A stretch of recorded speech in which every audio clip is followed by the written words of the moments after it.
السلام علیکم۔ اللہ تعالیٰ ہم سب کو ہدایت دے اور ہماری توبہ قبول کرے، آمین۔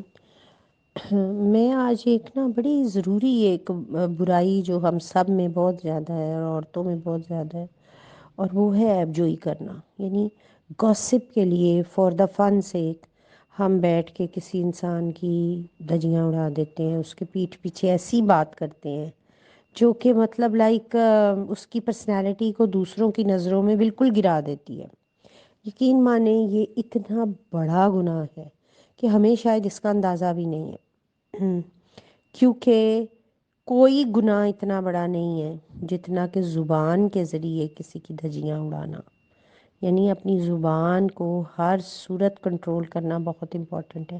اور اس میں سب سے بڑی بات آتی ہے عیب جوئی، کیونکہ جب ہم گھنٹوں اپنی فرینڈس کے ساتھ بات کرتے ہیں، گھنٹوں ہم بیٹھ کے کسی اپنی اور کسی کے ساتھ بات کرتے ہیں، تو اس میں گوسپ شامل ہو جاتی ہے۔ اور وہ گوسپ کیا ہوتی ہے؟ عیب جوئی، یعنی کسی کا فلانی کے کپڑے دیکھے تھے، میک اپ دیکھا تھا اس کا، بڑے اپنے آپ کو یہ سمجھتی ہے تو نہیں نا، یہ سب عیب جوئی ہیں۔ اور دوسرا ویسے بھی فار دا فن سیک کہہ دینا موٹی لگ رہی تھی، کالا لگ رہا تھا، گورا ناک دیکھا، آنکھیں دیکھی، اور بڑی غصے والی ہے، بڑی بد زبان ہے، بڑی یہ ہے، بڑی وہ ہے، ساری برائیاں ہی بیان کر، جیلس ہوتی ہے، جیلس ینگ جنریشن کو ایک اور بڑا خوبصورت لفظ مل گیا ہے، جیلس، جیلس ہوتی ہے فلانی نا، یہ اور پتہ نہیں آپ کو پتہ ہوتا نہیں کہ ہوتی بھی ہے کہ نہیں، ایویں اپنے آپ کو خوش کرنے کے لیے کہ میرے سے جیلس ہوتی ہے، کہہ دینا کہ جیلس ہوتی ہے۔ یہ سب عیب جوئی میں آتا ہے، دوسرے کی ایسی برائی کرنا جس سے اس کی پرسنالٹی کی دھجیاں اڑ جائیں۔ پلیز پلیز پلیز میں یہ ریکویسٹ کرتی ہوں، اپنی زبانوں کو کنٹرول میں رکھیں۔ یہ زبانیں ہمیں کہاں کا کہاں ڈریگ کر کے لے جائیں گی ہمیں نہیں پتہ، آپ لوگوں کو بھی اندازہ نہیں، مجھے بھی، لیکن جتنا میں نے پڑھا ہے اور جتنا علم مجھے اللہ نے دیا ہے اس کے مطابق زبان کا زخم نہیں بھرتا، چھری کا بھر جاتا ہے۔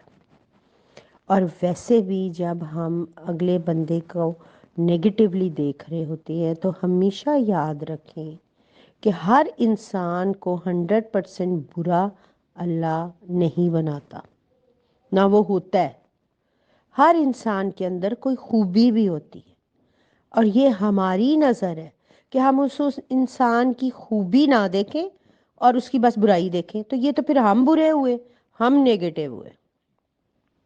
ہم اچھے تب ہوں گے جب ہم اگلے کی اچھائی کو دیکھیں گے، برائی کو نہیں دیکھنا، اپنی برائی کو دیکھیں اور دوسرے کی اچھائی کو دیکھیں۔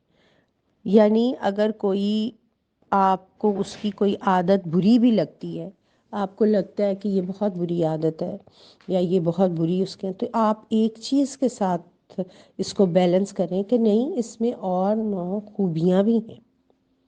ہوتا کیا کہ ہم وہ اور 9 خوبیاں بھول جاتے ہیں، صرف ایک چیز کو یاد رکھتے ہیں جو بری ہوتی ہے، جس کی وجہ سے ہماری آپس میں دوستیاں، رشتے، یہ سب چیزیں خراب ہو جاتی ہیں۔ تو یہ ہماری برائی ہوتی ہے اپنی، دوسرے کی نہیں، کہ ہم اس کی صرف برائی دیکھیں، یعنی اس میں اور کچھ اچھا نہیں، صرف وہ ایک عادت بری ہے تو وہ بہت برا ہے۔ ہمیں کیا پتہ دوسرا اللہ کے کتنا نزدیک ہو، تو لہٰذا کسی کو جج کرنے سے پہلے یہ سوچ لیں کہ اس میں اور اچھائیاں بھی ہیں، ہمیں وہ اچھائیاں دیکھنی چاہیے، اور اس کی پیچھے گوسپ کے لیے فار فن سیک باتیں نہیں کرنی چاہیے۔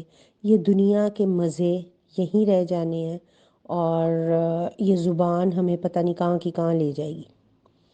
پلیز آپ زیادہ سے زیادہ اپنے اللہ سے رجوع رکھا کریں، یہ ہر ایک کا فرض ہے اور اللہ کا حق ہے کہ اس کو ہر پل ہر سانس کے ساتھ یاد رکھا جائے، معافی مانگی جائے، توبہ کی جائے، ایک ارادہ باندھا جائے کہ ہم نیکسٹ ٹائم یوں نہیں کریں گے، ٹھیک ہے؟